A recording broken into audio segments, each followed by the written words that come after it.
અમૃત મકવાણા અને ત્રિવેદી કુસુમના નમસ્કાર. સ્વાગત છે સૌનું સંસ્કૃત જ્ઞાન વાર્તામાં. ધોરણ 11 વિષય સંસ્કૃતમાં આજે ગદ્ય 19 હોલિકોત્સવનો ભાગ 1 જોશું. હોળીનો ઉત્સવ. ચાલો વિદ્યાર્થી મિત્રો પ્રસ્તાવના જોઈએ. કાલિદાસે કહ્યું છે ઉત્સવ પ્રિયા ખલુ માનવાહ, અને તેથી જ કોઈ પણ વ્યક્તિને ઉત્સવ પ્રિય હોય છે, ગમતો હોય છે. તો આ ઉત્સવ શું છે? તો ઉત્સવ એટલે આનંદનો અવસર. સામાન્ય રીતે જેની પાસે સુખ સંપત્તિના બધા જ સાધનો હોય છે એ લોકો માટે તો દરેક દિવસ ઉત્સવ જેવો હોય છે, પણ સામાન્ય જીવન જીવતા લોકો માટે ઉત્સવનો દિવસ વિશેષ બની રહે છે. ભારતીય સંસ્કૃતિમાં પ્રત્યેક ઉત્સવ માટે આચાર વિચારો નિર્ધારિત કરેલા છે, નક્કી કરેલા છે.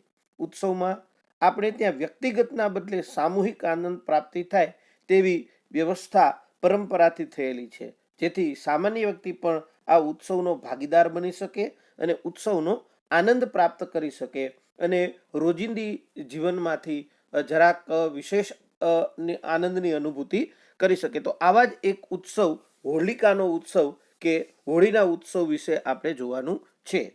ગદ્ય પરિચય જોઈએ. પ્રસ્તુત ગદ્યમાં ગુરુ શિષ્યના સંવાદ દ્વારા હોલિકા ઉત્સવની ઉજવણી અને તેને ઉજવવા પાછળનો ઇતિહાસ, માન્યતાઓ વગેરે જેવી માહિતી સરળ સંસ્કૃતમાં આપેલી છે. હોળી અને ધૂળેટીની ઉજવણીમાં પણ વ્યક્તિગતના બદલે સામૂહિક આનંદની પ્રાપ્તિ થાય એવી વ્યવસ્થા કરેલી છે. તો ચાલો વિદ્યાર્થી મિત્રો આપણે 19મું ગદ્ય હોલિકા ઉત્સવ જોઈએ. અહીં ગુરુ અને શિષ્ય છે એ બંને વચ્ચે સંવાદ થાય છે અને જેના દ્વારા આ હોળી ધૂળેટીના ઉત્સવ વિશે આપણે જોવાનું છે. તો ચાલો જોઈએ. શિષ્ય કહ વત્તા અયમ. કહ એટલે કોણ, પણ અહીં શું એવો અર્થ થાય છે, અને અયમ એટલે આ શું? નામ અવયવ છે અહીં ખરેખર.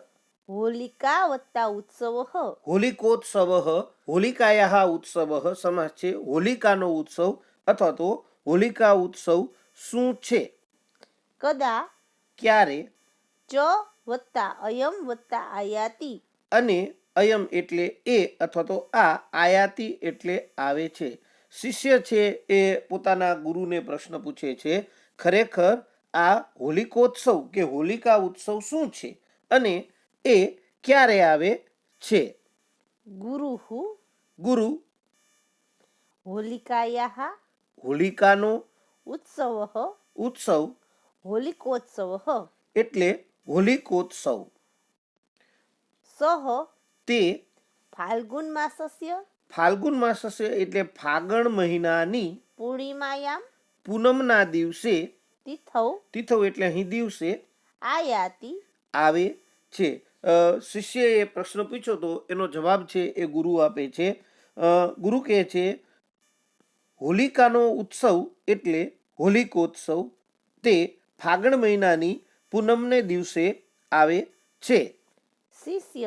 શિષ્ય કાયમ હોલિકા, આ હોલિકા કોણ છે? વિદ્યાર્થી મિત્રો અહીં કેયમ એટલે કાયમ શબ્દ છાપવાના રહી ગયા છે. કાયમ એટલે આ કોણ?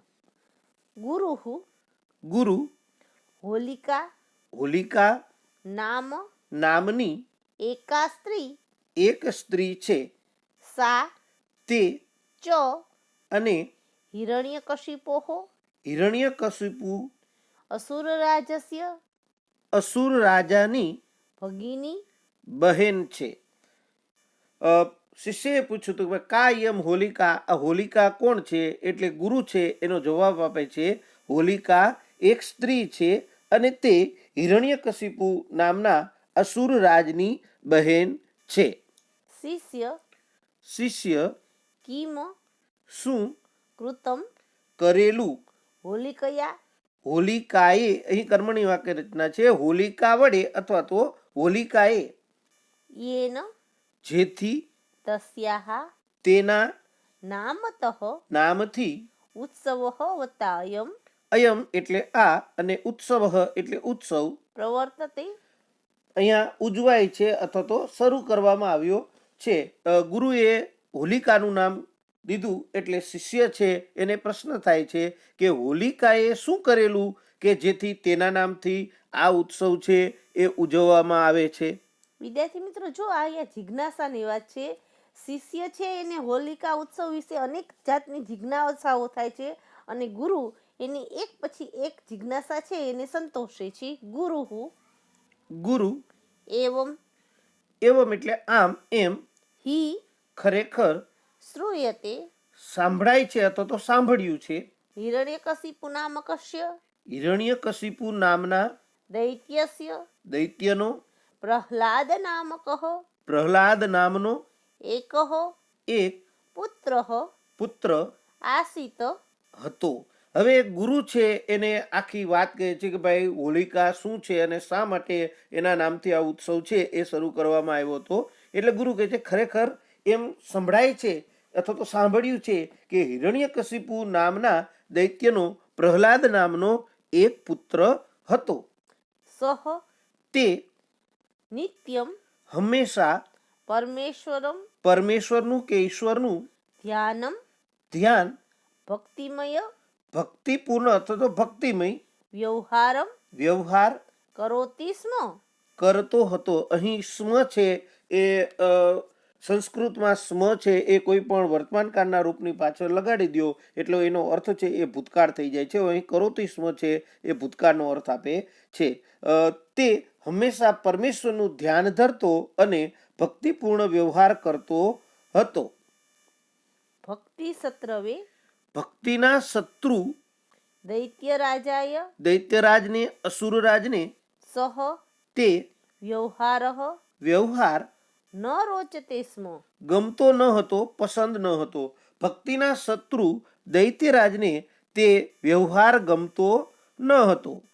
અતઃ આથી સહ તેણે અસુરરાજે સ્વકીયમ પોતાના ભક્ત ભક્ત પુત્રમ મારયિતુમ પુત્રને મારવા માટે અનેકધા અનેક રીતે અથવા તો અનેક પ્રકારના પ્રયત્નમ પ્રયત્નો કૃતવાન. કર્યા હતા અથવા તો કર્યો. આથી તેણે પોતાના ભક્ત પુત્રને મારી નાખવા અનેક રીતે પ્રયત્નો કર્યા હતા. પરંતુ પરમેશ્વર રક્ષિત પરમેશ્વર વડે અથવા તો પરમેશ્વરથી રક્ષાયેલો પ્રહલાદ કથમપી કેમે અથવા તો કેમ કરીને મરણમ મરણ ન ગતઃ. ન પામ્યો. પરંતુ પરમેશ્વરથી રક્ષાયેલો પ્રહલાદ છે એ કેમે કરીને મરણ ન પામ્યો. અંતે અંતમાં અથવા તો છેવટે તમ તેને દાહેન અગ્નિથી, દાહેન શબ્દ છે એ અગ્નિથી મારયિતુમ મારવા અથવા તો મારવા માટે માયાવિની માયાવી હોલિકા નામની સ્વકીયા પોતાની ભગિનીમ બહેનને